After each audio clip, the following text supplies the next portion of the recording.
Hello, and welcome to Obscure History, bringing you part 5 of our ongoing series on the Seleucid Empire. Last time, we left the Hellenistic juggernaut in a precarious state on the map, to say the least. Regions including Parthia, Bactria, and Anatolia had seceded from central authority, with continued squabbling over Collier Syria with the Ptolemies of Egypt. The battered Seleucus II had been able to begin the consolidation of the empire's resources before suddenly meeting his accidental end.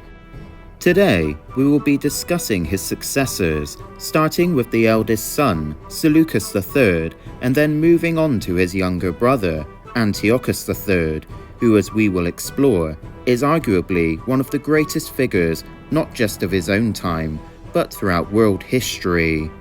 So without further ado, I shall lift the suspense as we now discuss our next Seleucid ruler.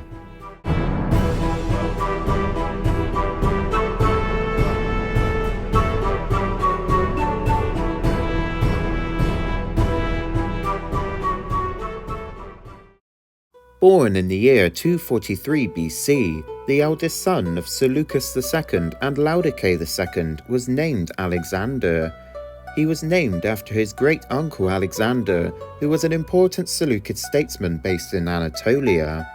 Nothing is known of his upbringing, but by the end of 225 BC, Alexander was proclaimed the new Basileus at aged 18 at Antioch in Syria. Kick-starting his time in power, the newly named Seleucus III decided that the best course of action to take would be to continue his late father's plans of invading Anatolia. Ever since the days of Antiochus Hierax, Seleucid authority on the western side of the Taurus Mountains had been under continual decline. When the hawk took flight to Thrace, Anatolia was left at the mercy of the many regional powers that be, with Pergamon under Attalus I being the biggest benefactor. Rallying the forces he needed to make the push over the mountains, it was said that Seleucus III had an ambitious character about him, but in the words of Appian, he, quote, was sickly and poor, and unable to command the obedience of the army. His official nickname of Soter, the Saviour, is unattested to, meaning we have no idea how he gained such a sobriquet, but the men of his army had a different one in mind for him. According to Polybius, they called their king Carinus, the lightning bolt, which if we were to take Appian for his word and combine it with Polybius's statement, then this would imply that the soldiers gave him such a nickname as a form of mockery because of his physical weak character. This sickly trait failed to realize his apparent ambitious streak, so many people thought of Seleucus III as a person unbefitting of his royal station, no matter how hard he tried to prove otherwise. Evidently, however, there were individuals within the wider Seleucid court who were willing to use the king's weak disposition to their advantage. One of these individuals was named Hermaeus, who hailed from the region of Cardia in southern Anatolia. Hermaeus wasted no time by ingratiating himself with the new Basileus, quickly becoming the right hand to the uninspiring Seleucus. Setting himself up as the chief minister of the empire, he enjoyed power second only to the king himself, and would go on to wield it with extremity. Sometime during 224 BC, Seleucus launched an attempt to retake Anatolia under the general Andromachus, but he was decisively defeated and even captured by Attalus. This disastrous outcome would have further eroded Seleucus's waning authority over the army. By mid-223 BC, the king was ready to take the fight to Attalus personally and begin the much-needed healing process the empire desperately longed for and needed. Leaving his trusted chief minister to run affairs in Syria, Seleucus marched with his army to bring his enemies to heel. Crossing the Taurus Mountains and making it as far as Phrygia, Seleucus must have felt confident that all was going to plan, and there seems to be no indication of him clocking the fact that he was about to be betrayed. A group of disgruntled high-ranking members of Seleucus's army had decided to act on a plot to have the sickly young king assassinated. So ends the inglorious reign of Seleucus III Carinus. He was no thunderbolt, and certainly no saviour of any kind. Appian records that the king was likely killed with poison, and Polybius writes that Hermaeus may in fact had a role in the murder. Polybius provides us with most of the information we know on Hermaeus, and indeed the time period being discussed, and anyone reading his account will quickly discover that the historian damns Hermaeus and his character entirely. Whilst alternative sources are limited, I thought it would be good to highlight that Polybius's account on the man is heavily biased against him, regardless of what may or may not be fact. But it's what we're mostly left with, and it does make for good political intrigue, so we're rolling with it. As an individual, Seleucus III can be summed up rather quickly. With what little information we have to go off of, it's difficult not to say that his reign, if we can call it that, was a complete abject failure. Of course, his greatest failing was dying at 20 years of age, and at a time when the empire desperately needed a strong personality that could lead from the front. Most people would be quick to write off his time as king as pretty inconsequential, but as we will soon discuss, his early demise would cause so many initial issues for his younger brother Antiochus that I would argue that it was consequential, but for all the wrong reasons. It's safe to say that he was quite easily led, possibly due to his poor health, which then makes us wonder which of his decisions were actually his and not, say, Hermaeus's. It might well have been the case that he personally wanted to restore order in Anatolia, but the fact that he could not do it himself meant someone more capable would need to see the task complete. To summarise, I think the best way to describe Seleucus, born as Alexander, is that he tried to make it work, but he ultimately could not live up to his station in life. You can have all the best intentions in the world, but that does not matter if you cannot act on them and actually make things better. I feel somewhat sorry for him, given that he tried his best, but his best was never going to be enough. He was certainly not cut from the same cloth as his two greater namesakes. We shall now leave Seleucus III lying dead in far-off Phrygia, so we can start to discuss the fallout which would be left to the even younger Antiochus III to oversee. During Seleucus's tenuous 2 years in power, Antiochus was stationed far off in the east, away from the court intrigue. Aged only 15, he would need to rely heavily on a council of advisors to see the empire through his early years. Chief amongst them was Hermaeus, who, as we will see, will continually exercise his authority over the other advisors. As their first act, the Council of Antiochus III entrusted the war with Pergamum to the new king's cousin, Achaeus, who was part of the army that had departed under Seleucus III. However, Achaeus seemingly had nothing to do with the assassination, retaining his loyalty to the Seleukid house and punishing those whom he deemed responsible for the deed. With this success, Antiochus and his council were pleased to appoint Achaeus as governor over all of Anatolia. The move made sense logically, as Achaeus had proven his loyalty to his new king, and his family had held estates in the region since the times of Seleucus I Nicator, so what could possibly go wrong? At the same time, they also installed the brothers Molon and Alexander as satraps of Media and Persis respectively. Whilst these appointments would be reasonable to make under normal circumstances, The fact was Hermaeus was the one wielding the real authority in the empire, a fact that did not slip past the new governor of Media. With the military resources that came with being a satrap, Molon was intent on revolting against who he saw was a weak child king, being the puppet of the cruel minister Hermaeus. With his brother Alexander backing him in Persis, the two men soon revolted, attempting to coerce the other neighbouring satraps through threats and bribery into joining them.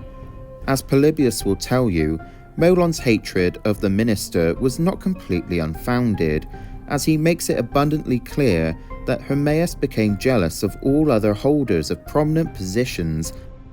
Quote, "He was naturally of a savage disposition.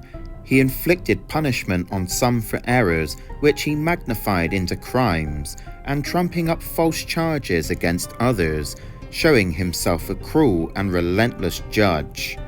A special case was made for a man named Epigenes, whom Hermaeus took to hating above all others, for he was seen as a man of action and had immense popularity with the common soldier.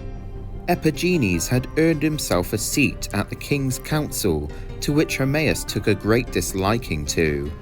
Rather than attack the man outright, he waited until he had his excuse, which came when news of Molon's revolt reached the Basileus. Wanting the issue resolved, Antiochus sought the word of his council to decide on what to do. Speaking first, Epigenes advised not to delay, but to deal with the matter at once. It was imperative that the king should proceed to the area and be present to where the events were unfolding. Once there, Molon would either cease his hostilities now that the king had presented himself in person and in numbers, or if Molon were to pursue his current aggression, then he will be delivered to the king by the populace. But before Epigenes had finished delivering his speech, Hermaeus sensed his opportunity to put down his rival. Going into a fit, he verbally attacked the other advisor, stating he was secretly a plotter and traitor to the kingdom, but he had now revealed his insidious intentions by giving poor advice to the king, counter-arguing that following the advice would leave Antiochus inadequately protected from the rebels. With the slander finished, Hermaeus respectively pointed out the king's lack of military skill, saying that the fight against Molon would be too dangerous for him. Instead, he was keen to see Antiochus lead an army against the Ptolemies. He argued that another war for Collier Syria would be much easier at the present, owing to the current pharaoh Ptolemy IV Philopater's indifference to military matters. It seems that Hermaeus' advice won out, and he was able to overrule the rest of the council by delegating the task of defeating Molon to the generals Zenon and Theodotus. Continuing to present a new war with the Ptolemies as the right course of action, Hermaeus had one final trick up his sleeve. Handing a letter to Antiochus, Hermaeus claimed that the letter was from Achaeus, which in turn was sent to him by Ptolemy IV. This supposed letter from Ptolemy urges Achaeus to usurp the government, promising to help his undertakings with ships and money if he had only accepted the royal diadem. Thinking the letter genuine and from his cousin, Antiochus grew eager to invade the lands of Collier Syria and convinced his council that this was the right decision. Upon nearing Seleucia on the Tigris, he met with an admiral by the name of Diogenes, who had under his care a young woman named Laodice, who was the daughter of Mithridates III of Pontus. Accepting the young Pontic princess as his bride, they held the wedding at Seleucia before the couple and the royal court traversed to the western capital at Antioch, where Laodice was officially proclaimed queen of the realm. With this proclamation done, and a friendly neighbour in the form of the Pontic kingdom to the north, Antiochus began to busy himself for war with the Ptolemies. But events in the east soon took a turn for the worst. The generals Zenon and Theodotus, who were sent out to deal with the renegade satrap of Media, were soundly beaten. The territory of Media was well known for its horse rearing and would normally supply many of the native horsemen for the empire's armies. Molon used his superiority in cavalry to terrify the forces loyal to the king, who fled to the nearby towns, giving their abandoned camp over to Molon along with its abundant supplies. With almost the whole empire east of the Zagros mountain range now his, the energy and morale of his troops were sky high. Molon attempted to strike at the political heart of the empire. Crossing the mountains, Molon tried to seize control of the Tigris River and besiege Seleucia itself, but was prevented from crossing by another of Antiochus's generals, Zeuxis, who had seized the river boats. Regrouping from the setback, Molon ordered his army into Ctesiphon, where they would spend the winter of 222 BC. When news of his general's great calamity reached Antiochus, he was compelled to forego the invasion of the Ptolemies altogether when Hermaeus, sly as ever, once again managed to convince the king otherwise. Not wanting the invasion to be cancelled, Hermaeus advised the king should send Zenotas the Achaean against Molon. After all, he said, to fight against rebels was the business of generals, but that against kings, the king himself should plan the operations and command in the decisive battles. Convinced, Antiochus travelled with his army on the offensive south through the narrow defile, only to find his path blocked by Theodotus the Aetolian. At first, he attempted to force his way through, but the mercenary general held firm and repulsed the Seleukid forces each time with the terrain to his advantage. Realizing this, and receiving word that Zenotas had suffered a crushing defeat at the hands of Molon, Antiochus gave up his expedition so he could finally put an end to this dangerous threat. Whilst the young Seleukid king was busy forcing his way into Ptolemaic-held lands, Zenotas had first been successful in his command in the east. Pretending to cross the Tigris River at the point of an island, the general was secretly collecting enough ships to ferry his army over. Supposed deserters from Molon's army also informed the general that most of his men were ready to defect, for they did not wish to fight against their true king. Successfully crossing using the boats, Zenotas and his men were able to capture the lightly guarded camp of Molon. With their spirits high and plenty of wine to pass around, Zenotas's men had no idea that Molon had pulled back the main core of his army away from the camp just enough to make it look like they had retreated. The drunk and happily asleep men stood little chance as Molon's forces charged back into the camp and began butchering everyone that claimed to follow the puppet boy king. With this gruesome deed complete and the flight of the regional satraps, Molon soon became master over all of Babylonia and Seleucia. With half the empire now yanked from under him, Antiochus's attention was now fixated on containing, or better yet, outright destroying the menace of Molon. To that end, he asked for the opinions of his advisors once more. And once again, Epigenes spoke first, enforcing his previous wisdom in that there should have been no delay which allowed for their enemies to obtain such an advantage. Predictably, Hermaeus flew into another bout of rage, attempting to bring false and random charges onto the other advisor. This time, however, the rest of the council fully gave their full support to Epigenes along with Antiochus, who was keen to lead the fighting against Molon in person. Backed into a corner, Hermaeus pretended to come to the same opinion as everyone else and seemingly busied himself with preparations for the impending fighting.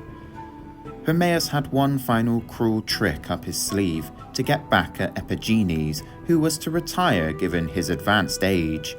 he falsified another letter written from Molon confirming his treason. Rewarding a large sum to one of Epigenes' slaves, they planted the forged document in his place of residence. When his home was searched and the letter inevitably discovered, Epigenes' fate was sealed, for the price of treason was death, with Antiochus convinced that he had deserved what he got. Of course, there were those who had been skeptical of the found evidence, but all who suspected the plot had been threatened if they revealed the truth. Antiochus crossed the Euphrates River and continued to a place called Apollonia. Molon had heard of the king's arrival, and not trusting the populace of Babylonia, he ventured across the Tigris towards the same town. The lighter units of both armies bumped into each other and a skirmish ensued. Wanting to alert the main forces, both sides pulled back and withdrew to their camps. Thinking that a full-on day attack against the king would be too risky, Molon concluded that a night attack was the way to win. Moving a portion of his army around his opponent to attack from high ground, Molon soon abandoned the plan when he learned that 10,000 of his men had deserted to Antiochus. Rushing his skirmishers back to the camp, the rest of Molon's troops fell into a panicked frenzy, for they thought Antiochus had launched a sudden counter-offensive during the night. Molon quietened the disturbance, but his army was certainly rattled. When dawn broke out, Antiochus led his well-rested troops out in good order towards the rebels. Once contact was made, Molon's right flank fought vigorously against the force under Zeuxis. However, as soon as the left flank saw Antiochus in person, they immediately swapped sides, disheartening the rest of Molon's army. With his confidence significantly bolstered, Antiochus pressed forward on the remaining rebels. Surrounded on all sides, Molon knew the torments that awaited him should he be captured alive. He ensured one of his officers would escape to see to it that his family back in Media would also not be taken prisoner before committing suicide himself. Once news reached Alexander in Persis, he too would share his brother's fate. With the fighting over, Antiochus berated those soldiers that were only moments ago fighting against their rightful sovereign, but afterwards extended his right hand as a show of mercy. Punishing those who were of higher rank, Antiochus allowed the garrison troops to return to Media with the mutilated body of Molon, which was ordered to be crucified on public display there. By 220 BC, Molon's rebellion had been dealt with, beginning the process of restoring order to those regions impacted. In keeping with his character, Hermaeus resolved himself to punish the citizens of Seleucia, throwing around plenty of accusations of treason. Imposing a fine of 10,000 talents and exiling the city's magistrates, he also had many of the common people mutilated by the sword. Upon learning of this, Antiochus intervened on behalf of the Seleucians, dropping the fine to only 150 talents as punishment enough. Leaving capable and trusted men to govern the satrapies of Media, Susania, and Persis, Antiochus was keen to march his army into the territory of Ariobarzanes, a native Persian dynasty controlling the area of Lesser Media. He justified this as he did not wish for Ariobarzanes to support any other potential pretenders in the area. Learning of the king's intentions, Hermaeus attempted to dissuade Antiochus from taking this action, as he still wanted to go ahead with the invasion of Egypt, but when news came that the queen had given birth to a son back in Syria, he figured he could easily assume the guardianship of the child and become the master of the empire should Antiochus die fighting the eastern barbarians. With that in mind, Antiochus soon found that his chief minister had been won over. Crossing the Zagros Mountains, it became clear that it would be a one-sided affair against Ariobarzanes, who was awestruck at the sight of the lumbering Seleukid army. Seeing resistance as futile, Ariobarzanes offered terms which Antiochus happily agreed to. Soon after the peace talks, the royal physician Epiphanes became anxious for his king's safety, having seen that Hermaeus no longer put any restraint on his excessive use of authority. Finding a suitable time to speak with the Basileus face to face, the physician implored Antiochus not to turn a blind eye to Hermaeus's unscrupulousness until it was too late, possibly finding himself in the same situation that had befell his brother Seleucus. As he said, quote, "The danger was not very remote." To the relief of Epiphanes, Antiochus confessed his dislike and mistrust of the minister and thanked him for his honesty on the matter. Pretending that Antiochus was suddenly struck with bouts of dizziness gave them the time needed to prepare the course of action. It limited who could see the king, which they used to their full advantage, as they could call friends they trusted to visit the king under the pretense of medical attendance. The individuals invited to attend all had their reasons to see the end of the hated Hermaeus, so it took little convincing to have them play their part in what was to transpire. Epiphanes had ordered Antiochus to go on walks in the early hours of the morning in order to clear his head of his ailment. Conveniently, one of these walks took place earlier than usual, and Hermaeus approached the king at his allotted time with a group of Antiochus's friends in tow. With the minister sufficiently isolated from the Seleukid camp, Antiochus took a short pace backwards as if nothing was out of the ordinary. The king's friends then surrounded the man and had him beaten to death. As Polybius says, quote, "So perished Hermaeus, meeting with a punishment by no means adequate to his crimes." The settlement of Apamea in Syria housed the family of Hermaeus, where Polybius gruesomely tells us that the women of the town stoned his wife to death, and the boys did the same to his sons. With this source of anxiety dealt with, Antiochus and his army began the march back to Syria, where he would dismiss his troops for the winter. I say seemingly dealt with, as it would turn out Hermaeus would have one last laugh from beyond the grave. During the expedition against Ariobarzanes, the situation in Anatolia had changed once again, for Achaeus, the king's cousin, had ended up assuming the royal diadem and began referring to himself as Basileus. Polybius mentions that Achaeus was, quote, "feeling sure that Antiochus would meet his end with some misfortune, and even if that were not the case, hoping owing to the king being so far away from Syria before his return, and with the assistance of the Chorestae, who were in revolt, he would make himself master speedily of the whole kingdom." I'm not sure which of the two Hermaeus would find more amusing, the irony of being loyal at first, only to turn renegade after his fake letter, or the fact that the letter had nothing to do with Achaeus' revolt, but it turned into a self-fulfilling prophecy all the same. His invasion of Syria would not come to pass, however, as along the march his troops mutinied. The nature of said mutiny is uncertain, but after turning back and plundering the region of Pisidia, his troops were satisfied with the plunder they had stolen and resumed the march back towards the capital of Sardis.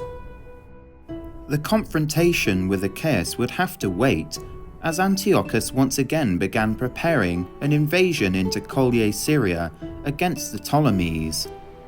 Gathering his army once more at Apamea, he summoned a council of his friends to decide on how to proceed. Apollodotus insisted that to invade Collier Syria would be a wasted enterprise as long as the port city of Seleucia ad Piraea was in Ptolemaic possession. It would be a point of continual insult to the kingdom. As a native to this city, Apollodotus reasoned that apart from the disgrace inflicted on the kingdom by this city being garrisoned by the kings of Egypt, it was of first-class importance. As mentioned in previous episodes, Seleucia ad Piraea was a settlement not far from the western capital of Antioch in Syria, housing the body of the dynasty's founder, Seleucus I Nicator. Ever since the Third Syrian War fought between Ptolemy III Euergetes and Seleucus II Callinicus, the important centre of trade being so close to Antioch and in the hands of the enemy was always going to be a sore point of contention between the two Hellenistic superstates. Reportedly, Apollodotus says the following according to Polybius, quote, "While held by the enemy, it is the greatest possible hindrance to all our enterprises, for in whatever direction we decide to advance, the precautions we have to take to protect our own country from the menace of this place gives us just as much trouble as our preparations for attacking the enemy. Once, however, it is in our hands, not only will it securely protect our own country, but owing to its advantageous situation, it will be of the greatest possible service for all our projects and undertakings by land and sea alike." With all in agreement, Antiochus sent his admiral Diogenes to set sail for Seleucia at Piraea by sea, whilst he himself marched out of Apamea with his land forces, sending a separate force to block the narrow pass into Collier, Syria. Once he arrived, he at first attempted to subvert the highest-ranking officers in command of the town with promises of wealth, but this was immediately shut down. He then targeted their subordinates with greater success. With help from the inside and the promise that no assistance would arrive from Egypt, he was able to swiftly storm the walls and citadel. The city's commander, Leontius, eventually requested peace terms with Antiochus, which he readily agreed to. Once in full possession of the settlement, Antiochus was true to his word, not harming any of the 6,000 inhabitants, even returning many of those exiled since the Ptolemaic takeover. Whilst installing a strong garrison to protect the citadel and port, Antiochus received an unexpected but warmly welcomed letter from Theodotus the Aetolian, the same mercenary general who had blocked his advance into Collier, Syria some years before. Theodotus explained to him that after the king's retreat north, the mercenary commander had not received the recognition he had expected after rendering the great service to Ptolemy IV. Annoyed at the Ptolemaic king and mistrusting his courtiers, he feared for his life and so offered to switch sides to the Seleucids. As a show of his good intentions, he seized the settlements of Ptolemais and sent another general to hold the city of Tyre, welcoming Antiochus to take over the whole region. Finishing the letter, Antiochus was caught by surprise at the news, but knowing it was too good an opportunity to pass over. He concluded that to continue putting off his invasion against Achaeus would be worth the potential glory that awaited him further south, reasoning that a strong blocking force would be enough to bar his cousin from entering Syria. Setting off through the narrow defile, he approached Ptolemais, which was now under siege by another of Ptolemy's generals, Nicolaus. Knowing the Seleucid king was nearby, Nicolaus sent out subordinates with a force to block the pass, which Antiochus easily overcame. Nicolaus, learning of this, retreated from Ptolemais, lifting the siege. Arriving at the town, Antiochus warmly received Theodotus, giving him his due praise. He then occupied the settlement and Tyre, as well as 40 decked-out warships of varying sizes. With his latest possessions secured, he was successful in winning over other minor towns, whilst failing to subvert those settlements that had a strong position and garrison, such as Damascus. Meanwhile, Ptolemy IV had ordered his main army to muster at Pelusium, which was proving to be difficult as all things of military matter had been neglected throughout his rule thus far. With his work cut out for him, Ptolemy's stratagem was to buy himself more time by sending envoys to the Seleucid king to negotiate in the hopes that he would relax his advance further south. Many embassies were exchanged between the two rulers, through intermediaries of course, with an eventual cessation of hostilities for 4 months being achieved. Now master over large portions of Collier Syria and Phoenicia, Antiochus was eager to station himself at Seleucia ad Piraea to react to rumblings from Achaeus, who was in close connection with Ptolemy.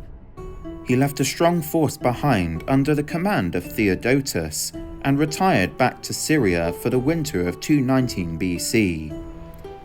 During the winter months, further talks took place between the two sides. Ptolemy insisted that Achaeus be part of the discussions, to which Antiochus refused to listen further. By this point, everyone seemed wary of the negotiations, meaning the fighting would soon resume. By 218 BC, Antiochus returned to Phoenicia and Collier Syria, determined to capture the rest of these regions. Nicolaus, in the meantime, had been sent fresh troops and a fleet from Ptolemy.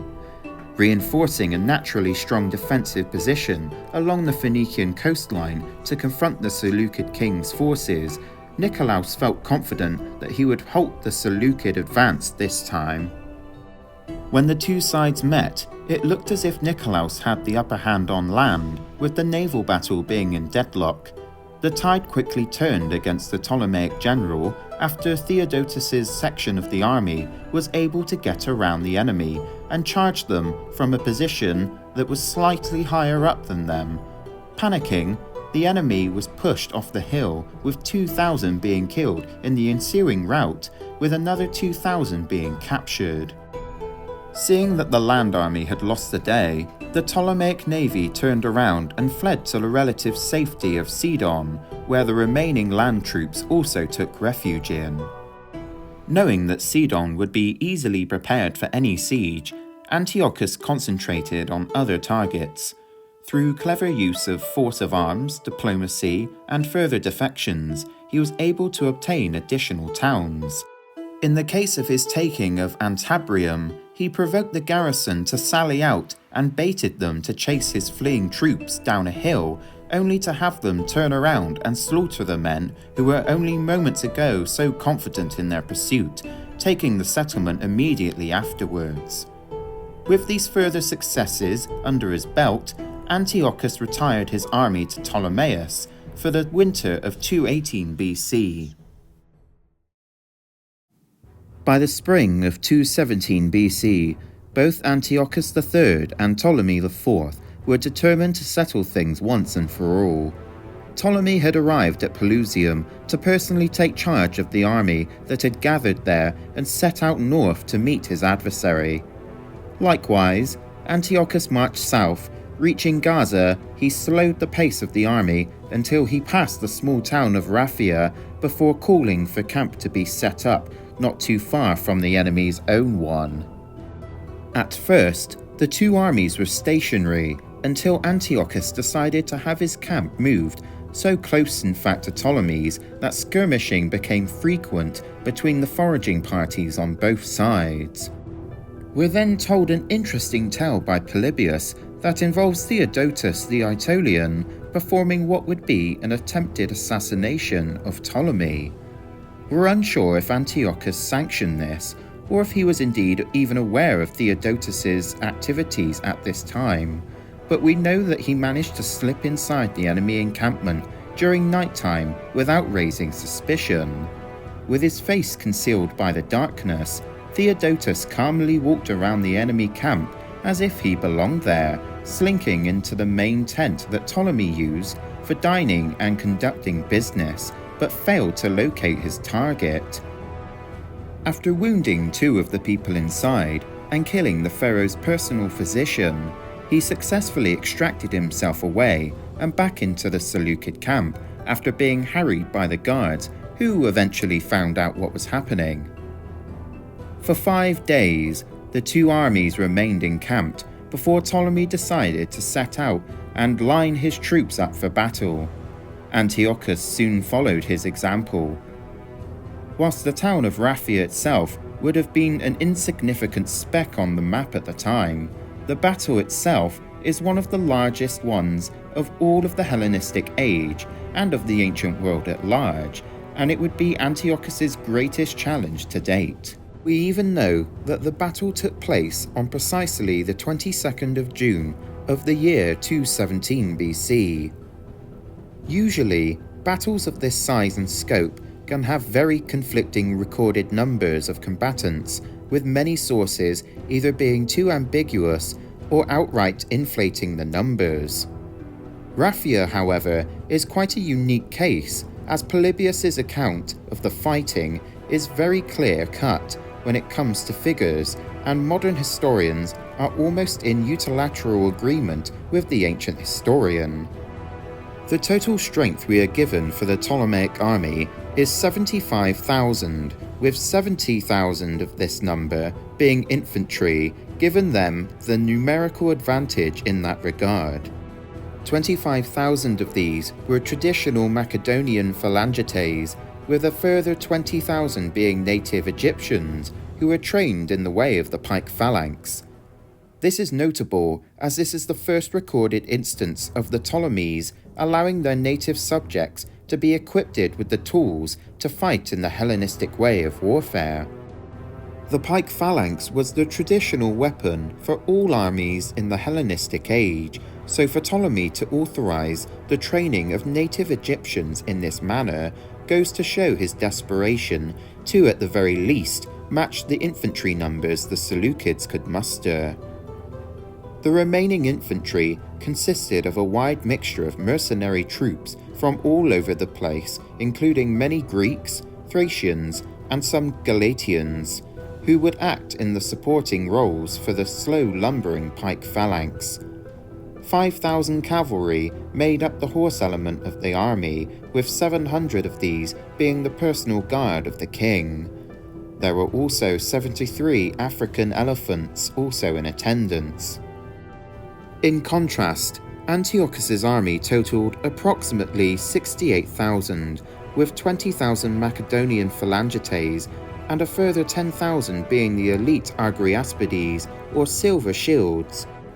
Antiochus was able to draw from the various subject peoples of the Seleucid Empire, which made up the other 33,000 troops. These were the lighter infantry, consisting of Dae, Casusi, Carmanians, Cilicians, and Kissians. Persians, Agrianians, and Thracians acted as archers, slingers, and skirmishers respectively, whilst a further 10,000 Arabian infantry was supplied by Zabdibelus, who had allied himself with the Seleucid ruler. 5,000 Greek mercenary infantry were also present. In terms of cavalry, the Seleucids had the advantage in both quality and quantity, given the strong traditions inherited in horsemanship not only from Macedonia, but from the Achaemenid Persians as well. 6,000 horsemen in total. The Seleucids also had plenty of their terror weapon in the form of the formidable Indian war elephants, totaling 102. Even with the interruption of the breakaway states of the Parthian and Greco-Bactrians, the Seleucids still enjoyed extensive trade with the Far East. This included the purchasing of Indian elephants to be used in war, but it seems they were even able to successfully breed ones of their own. Apamea in Syria housed 500 elephants during the times of Seleucus I, and it appears to have been the main place where they were housed and bred in the western part of the empire. With each army now assembled facing one another, both the kings addressed their men, followed by their officers and friends, paying special attention to their central phalanx, for they would need to hold the line, whilst the wing units attempted to break the one opposing them. A special mention has to go to Ptolemy's sister and wife, Arsinoe III, who was present riding alongside her brother-husband. Both rulers used the glorious deeds of their illustrious ancestors to bolster their prestige and the courage of each army. More to the point though, they used the promise of future riches to entice their troops to fight like demons for their prize. With the speeches given and the commanders back at their stations, the battle commenced, with the elephants on both sides stampeding towards one another. Polybius gives us an interesting view into how these ancient tanks fought one another. With tusks interlocked, the lumbering beasts would press their heads together, whilst also using their trunks in what essentially surmounted to a giant arm wrestle.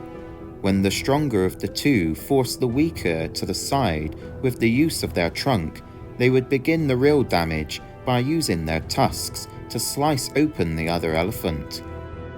However, in this instance, the unusual sight and smell of their much larger Indian cousins made many of the smaller African elephants of Ptolemy's to bolt in panic, causing them to turn and charge directly into their own lines. With the Ptolemaic left wing in disarray, including the royal bodyguard, giving way to the pressure of the charge, Antiochus took his section of cavalry around the outside of the elephants to engage Polycrates and the horsemen under his command. At the same time, the Seleukid Greek mercenaries advanced and routed the Libyan peltasts who were protecting the right side of the central pike phalanx.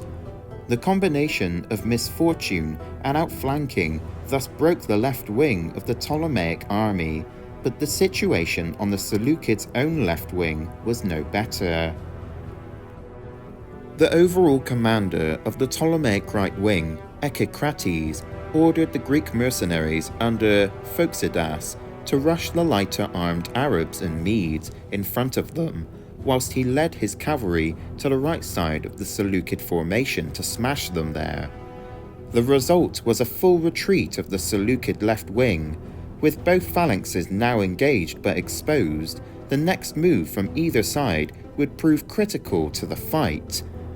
As it turned out, it would be Ptolemy who would seize the initiative.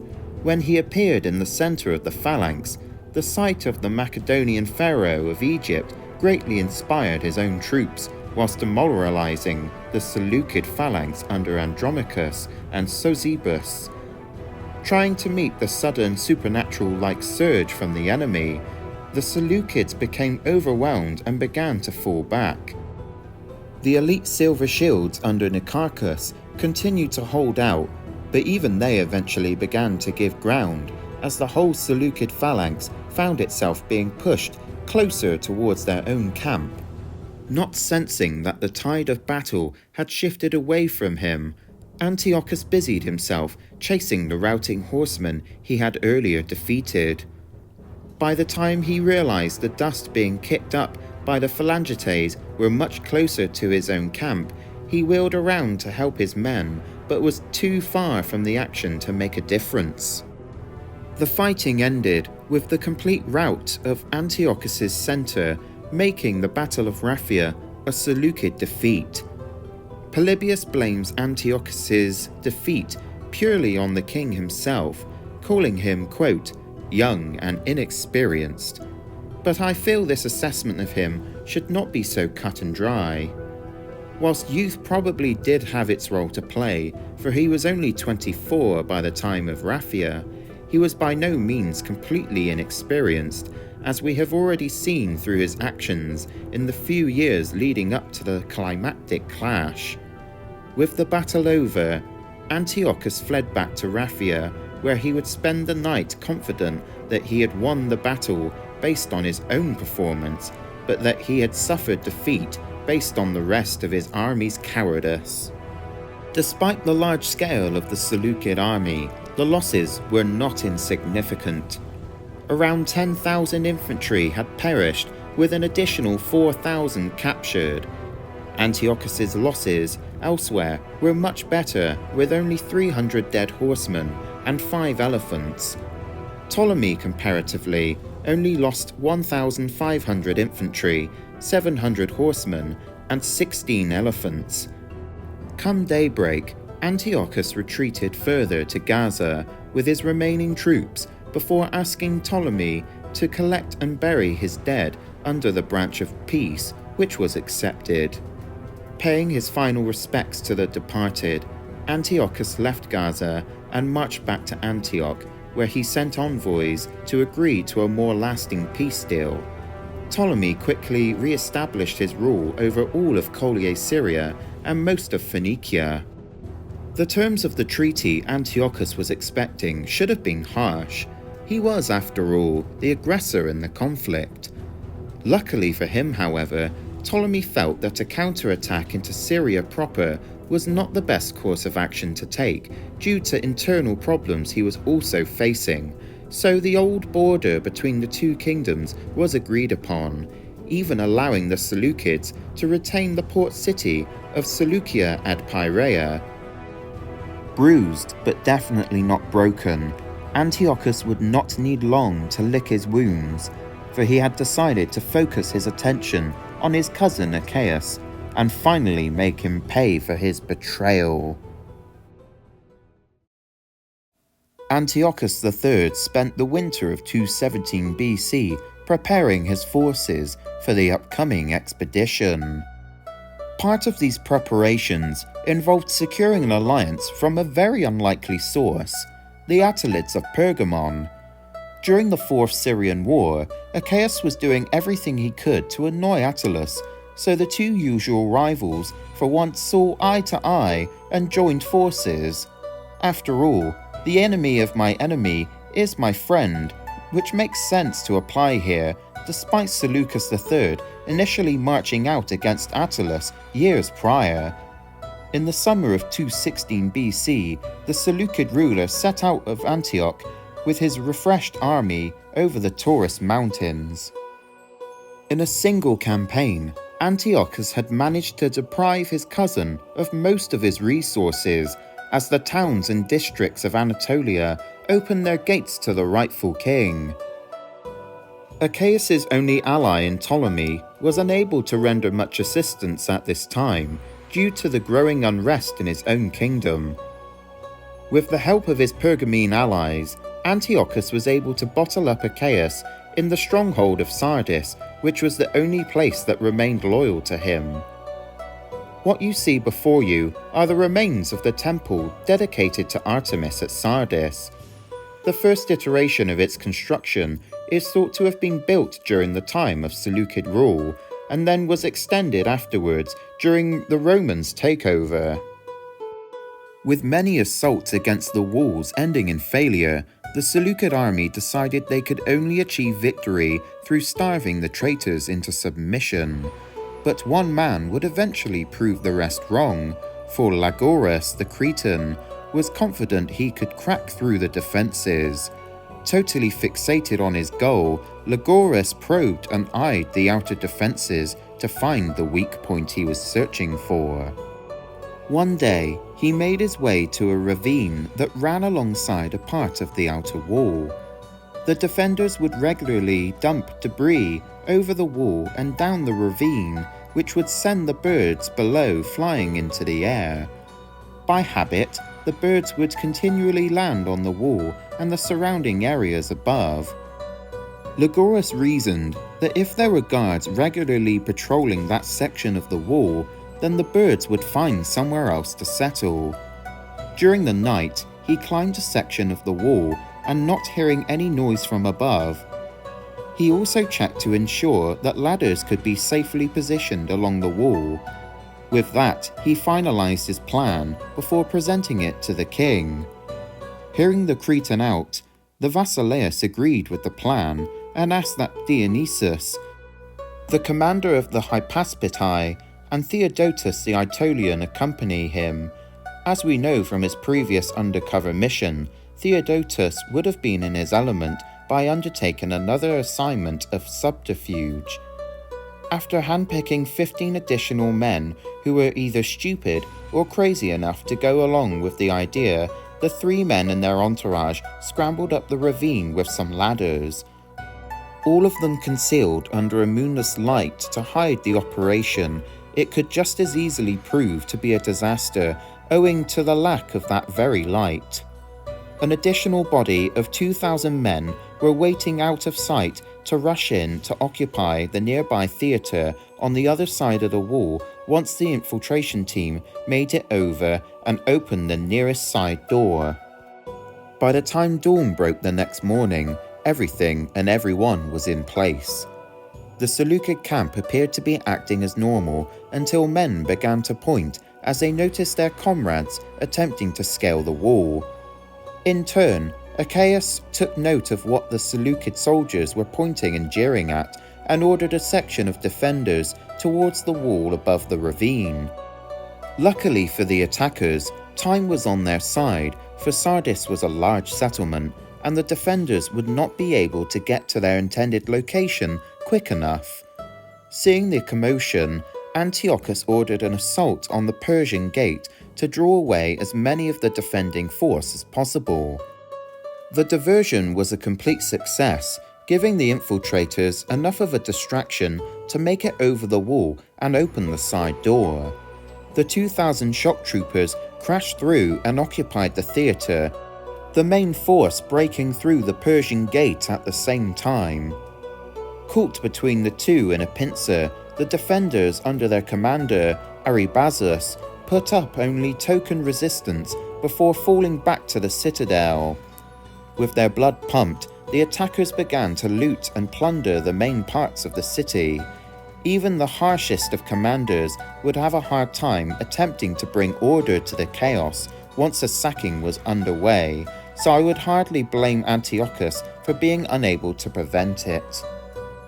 Now trapped in the citadel with nowhere else to turn, the Seleucid pretender would endure siege lasting 2 whole years before ending as a victim of betrayal.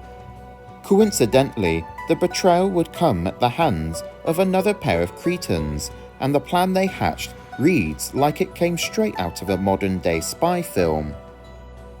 A man named Bolus had been paid by a minister of Ptolemy to get Achaeus out of the city safely, so he could continue to cause trouble for Antiochus.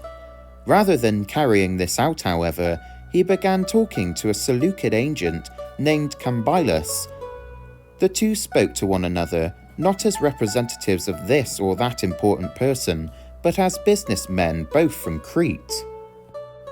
The pair of men agreed they should work together in order to maximize their profits, but the question had to be asked: was Bolus to betray Ptolemy and Achaeus, or would Cambyllus betray Antiochus? In the end, it was decided that the Seleucid king stood to gain far more from his cousin's removal and would therefore be willing to pay the higher price. Splitting the initial payment of 10,000 talents from Ptolemy's minister between them, the two Cretans got to work. Cambyllus sought an audience with Antiochus and laid the business venture bare to him. Once finished, the Basileus was awestruck with the scope of the enterprise, but if it meant a quicker end to his cousin's rebellion, then he would be willing to pay any price to see it happen on the condition that Achaeus be taken alive. The plan itself would effectively be to use the false promise that Ptolemaic reinforcements would arrive from Ephesus to break Achaeus out of Sardis. The garrison commanders of that city were made a part of the plan, and they agreed to write letters addressed to Achaeus to give him the false hope of freedom. Bolus would use an underling of his named Arianus to deliver the correspondence to Achaeus, as it was known that Arianus enjoyed the trust of the man. Arrangements were made to allow Arianus pass through the Seleucid camp unhindered to go backwards and forwards between Ephesus and Sardis. When receiving the letters, Achaeus was at first suspicious that something was amiss. Luckily for the plan, Arianus was able to withstand the scrutiny put on him, and Achaeus began to trust that his imminent release from confinement was approaching. After all, there could be little doubt that the letters were indeed written by the commanders of the garrison, and Arianus was such a good friend. With multiple correspondence taking place, Achaeus finally named a night where he would be willing to come out of the citadel in order to be escorted to safety. When the chosen night had arrived, he slipped out of the citadel with Arianus leading the way and Bolus right behind him. As per his arrangement, Achaeus was confident that he would be meeting with the commanders of Ephesus personally, and they would get away together to fight another day. Making their way down the path towards the side gate, a group of shadowy figures, Cambyllus at the head of them, then sprang the trap surrounding the pretender. Being prepared for this eventuality, Achaeus was about to pull a knife on himself when Bolus wrapped his arms around him to stop the suicide attempt, which was successful. As these events unfolded, Antiochus was sat in a restless suspense with only a few guards around him, eager to know the outcome.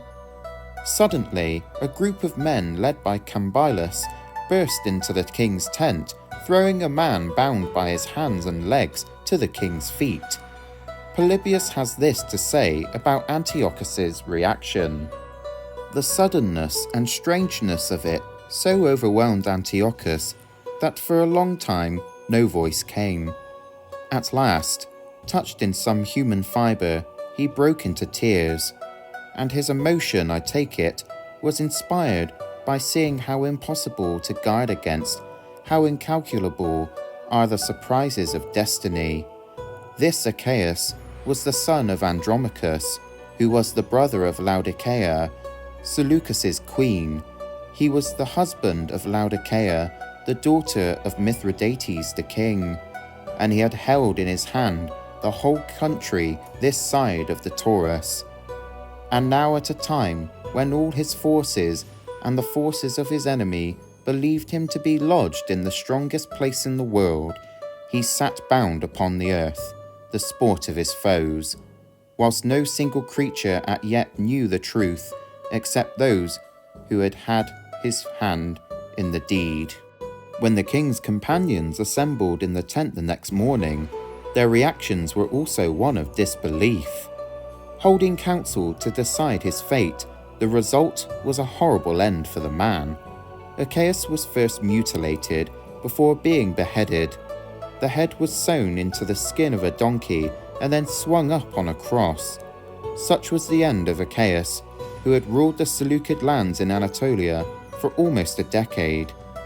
Sardis now surrendered to Antiochus, finally acknowledging him as their lord and master by 213 BC. With Seleucid rule restored in Anatolia, Antiochus's attention turned to securing his other borders, furthering the restoration of his great empire. To the north of Mesopotamia lay the territory of Armenia, which had been nominally under Seleucid suzerainty, ruled by the minor Orontid dynasty. By the time of Achaeus's revolt, the Orontids had used the opportunity to officially break away from the empire altogether and lent their support to the pretender. With Achaeus now dealt with, Antiochus III had his justification to launch a full-scale invasion of the satellite kingdom in 212 BC.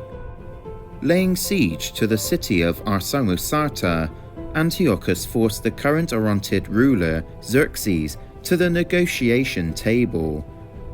Xerxes would recognize Antiochus as his overlord, reinstating a tribute of 300 talents and 1,000 horsemen for the Seleucid army.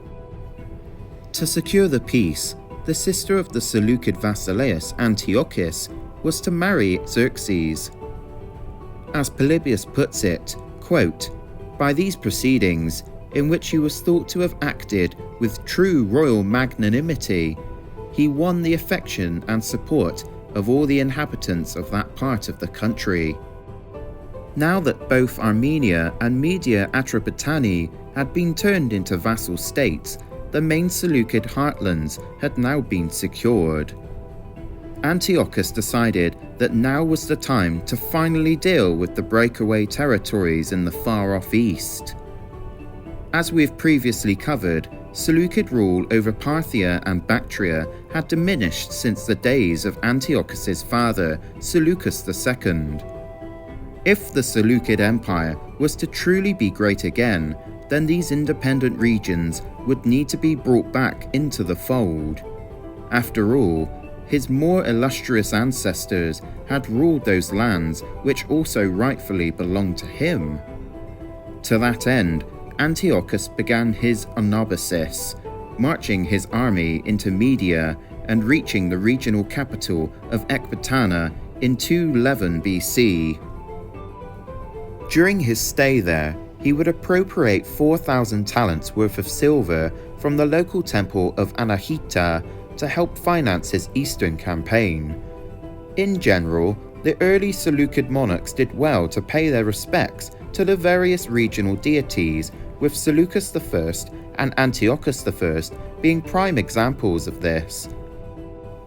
In contrast, later Seleucid rulers had no issue turning towards pillaging these local temples and turning it into a nasty habit, with this Antiochus more or less starting the trend. With that said, we can appreciate that the running of an empire did not come cheap, especially with his continual campaigning at this time, but in doing so, it endeared him to few people. The Roman historian Justin attributes the Seleucid army at the time of Antiochus's eastern expedition as having 100,000 infantry and 20,000 cavalry.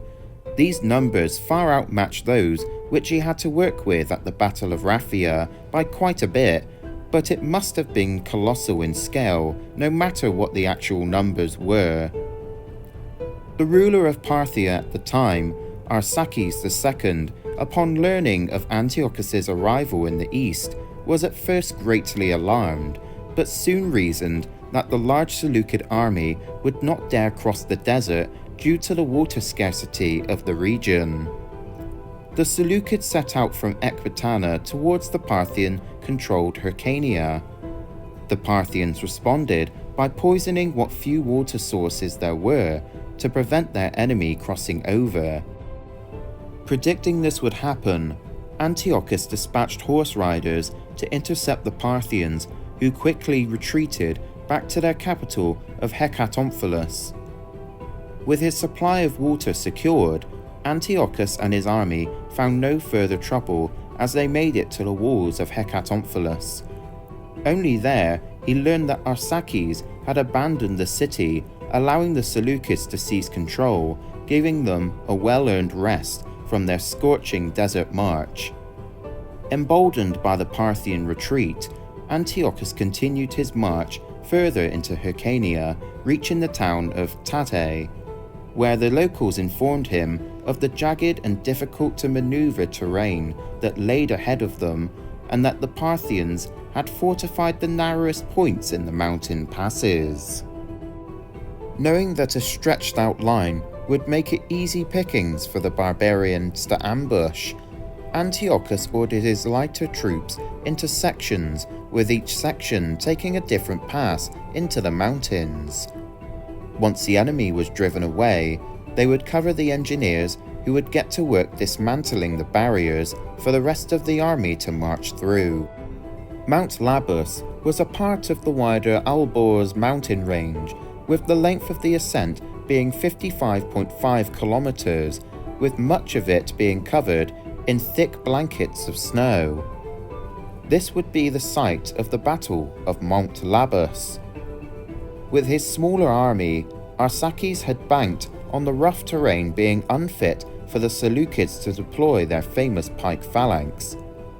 With that out of the equation, the Parthians would be able to use their mobility to smash apart the infantry piece by piece. Arsaces did not, however, take into account the strong contingents of light infantry, which would not have the same issues as the heavy phalanx-based troops. Many of the light infantry hailed from places such as the island of Crete, where they had grown up hunting animals over harsh and janky terrain. Knowing these men would have the edge in such harsh conditions, it was a clear display of Antiochus's tactical abilities on the field. Approaching the enemy positions, the light Seleucid infantry under Diogenes avoided a frontal assault by using their nimbleness as mountaineers to ascend higher up than their enemies. The order was given, and the Parthians soon found themselves under a continual barrage of arrows, rocks, and javelins. The slingers in particular proved to be the most devastating due to their ability to hit their targets at greater distances. The engineers arrived, clearing the obstacles and levelling the ground for the rest of the army. Unable to withstand the hailstorm any longer, the Parthians abandoned their positions, climbing higher up towards the mountain's summit. The Parthian resistance continued, turning into a game of cat and mouse through the snow as they slowly backed away from the pursuing Seleucids over the course of a whole week. On the 8th day, the fighting was most fierce near the top of the mountain, as the ground there was wide and flat enough for the Seleucid phalanx to deploy, leading to a frontal assault. In tandem with the light infantry, who had gotten behind the enemy force, the Parthians broke away from the engagement in terror. Antiochus soon found out that the army they were chasing was not the main one under Arsaces. Not wanting to continue the pursuit, Antiochus ordered his army to descend back down the mountain to seek out the main Parthian host. Resting at the town of Ambrax, the locals revealed the location of Arsaces to the Seleukid ruler. The Parthians had taken residence in the walled city of Syrinx, which was also surrounded by multiple ditches. The Seleukid king immediately ordered for the walls to be undermined with tunnels, the fighting apparently being so fierce that neither side could collect the dead bodies quickly littering the scene. The Seleucids pressed on and were able to damage large portions of the walls. The Parthians knew that further resistance was futile. Killing any Greek they could find in the city, they began looting before attempting a breakout. Seeing this, Antiochus sent Hyperbasus with a group of mercenaries to halt their escape, which they succeeded in. Dropping their loot in a panic, they retreated back inside the walls. The final assault on them proved devastating, with Peltas making it through the breaches in the defences. Justin mentions that Arsaces fought bravely before coming to terms with the king. Like Xerxes of Armenia and Ariobarzanes of Media Atropatani, Arsaces and the Parthians were forced to bend the knee and submit themselves to the Seleukid Basileus. By 209 BC, the territory of Armenia and Hyrcania were reintegrated into the empire. Arsaces II was permitted to act as a vassal ruler over a section of Parthia to act as a buffer between the empire proper and the nomadic peoples further north. Antiochus granted the title of Autocrator to Arsaces, which in Greek terms was a step below calling one's self a Basileus. This compromise was more than fair, as Antiochus officially recognized the Parthians' entitlement to land, but there could only be one true Basileus. He would also need to pay tribute in the form of money and troops to the Seleukid king when required. But Antiochus's quest was still not finished, for Bactria was still an independent entity under its leader Euthydemus I, defying the might of the Seleukid Empire. Like the others, he too would be humbled. Meeting with success so far, the Basileus would continue his eastward journey, following the path of Alexander the Great, a journey that would take him to the wealthy lands of Bactria and beyond. Before we get to the arrival of Antiochus in Bactria, I believe some context would be appropriate to discuss. According to Polybius, Euthydemus was a Greek originally from the city of Magnesia along the Ionian coast in western Anatolia, born in 260 BC. Possibly the governor of neighbouring Sogdiana, Euthydemus managed to usurp power in Bactria from Diodotus II, who was the son of the original usurper of the satrapy sometime between 225 and 224 BC. Under Euthydemus, Bactria experienced a period of peace, a peace that was abruptly broken when news arrived of the invading Seleukid army. With Parthia no longer acting as a barrier between them, the 52-year-old Euthydemus was the only thing stopping a total takeover of his kingdom. Quickly responding to the impending invasion, he rode out at the head of 10,000 heavy cataphract cavalrymen in the hopes of checking the Seleukid ruler's advance, leaving the rest of the army to muster at the capital of Bactra. These events and the battle to follow all happened in the year of 208 BC. Bactrian horsemanship was very famous, being the result of influences from the steppe and Hellenistic peoples, thus arguably forming some of the best cavalry in the known world. It was said that some Bactrian horsemen rode into battle with palm fronds attached to their backs in order to distinguish themselves. This is supported by the iconography of Greco-Bactrian coins, where the Dioscuri twins Castor and Pollux can be seen riding into battle on horseback with spears ready in hand and their palm fronds attached behind them. Antiochus was a 3-day march away from the Arius River when his forward scouts alerted him to the 10,000-strong force of Bactrian cataphractos already at the crossing point. The spies had watched the enemy army and had noted that the horsemen would be on full guard during the day, but would retire to a nearby town when nighttime fell. Marching at normal pace for the first 2 days, on the morning of the third he ordered the army to break camp, but went on ahead with a 2,000 elite Hetairoi cavalry bodyguard and a strong 10,000 skirmishing force consisting of peltasts, led by the officer Panatolus. Reaching the river Arius during the night with his cavalry, Antiochus found that the reports from his scouts were indeed correct, as the ford was unguarded. Stealing the initiative, he and his men crossed the Arius unmolested, establishing a beachhead for the rest of the army once they arrived. Unfortunately for the king, the Bactrians had scouts of their own, which soon alerted the entire enemy army to the king's activities.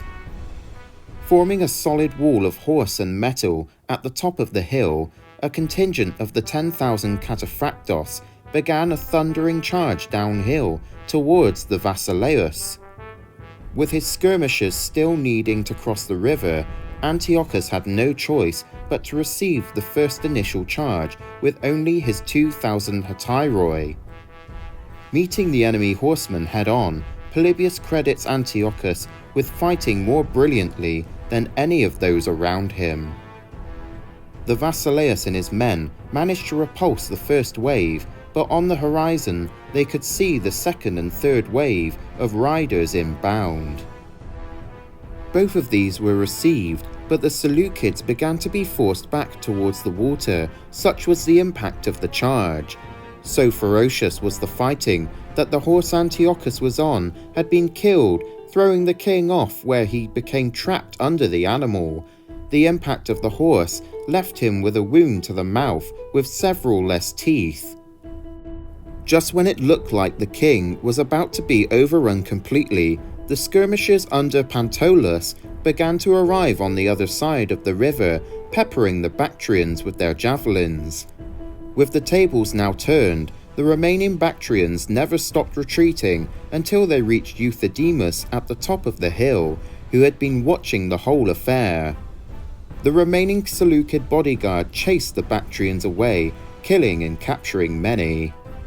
Seeing Euthydemus fleeing, the Seleukid horsemen returned downhill and set up camp for the night near the battle site.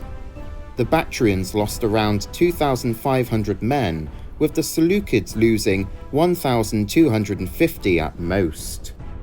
Once the whole army had joined him and were on the right side of the Arius, Antiochus marched and began besieging the capital of Bactra.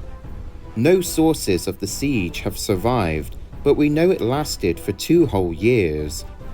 By 206 BC, Euthydemus had grown weary of the conflict and so resolved to make peace with the Seleukid ruler.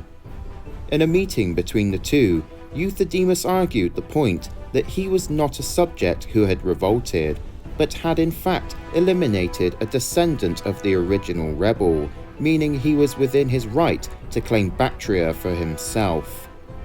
Further to this, he advised Antiochus that he should recognize him as king, with Polybius citing, quote, "If he did not yield to this demand, neither of them would be safe, seeing that great hordes of nomads were close at hand, who were a danger to both, and that if they admitted them into the country, it would certainly be utterly barbarized.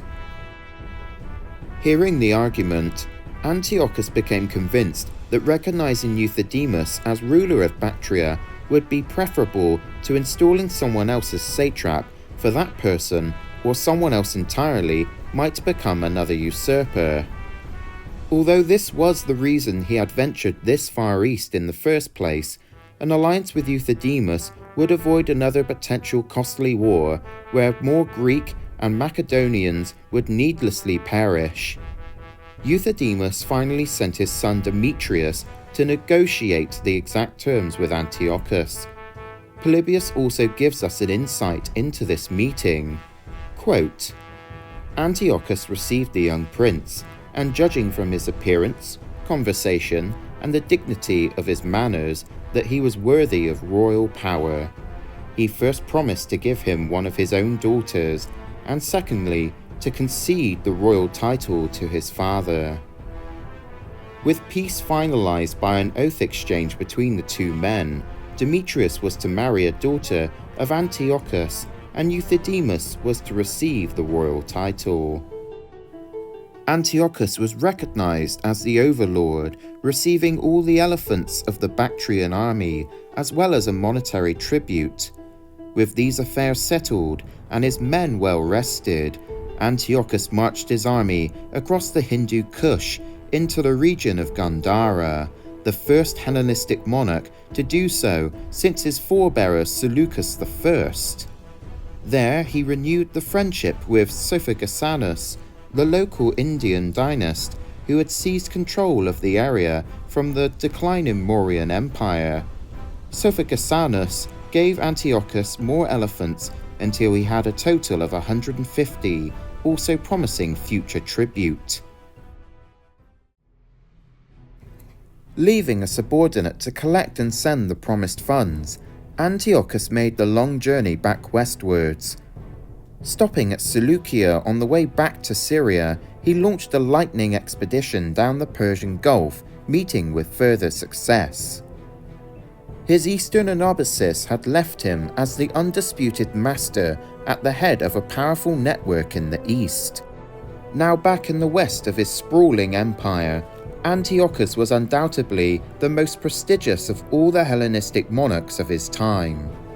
As Polybius puts it, he, quote, consolidated his kingdom by overawing all of his subjects with the exhibition of his boldness and energy. For his campaign convinced the Europeans, as well as the Asians, that he was worthy of royal power. Earning himself the nickname Megas for his achievements, he would henceforth be known as Antiochus the Great, a name that had not been bestowed upon any other Hellenistic monarch since Alexander himself. He would do whatever it took to live up to his new cognomen, but that is a story for another episode.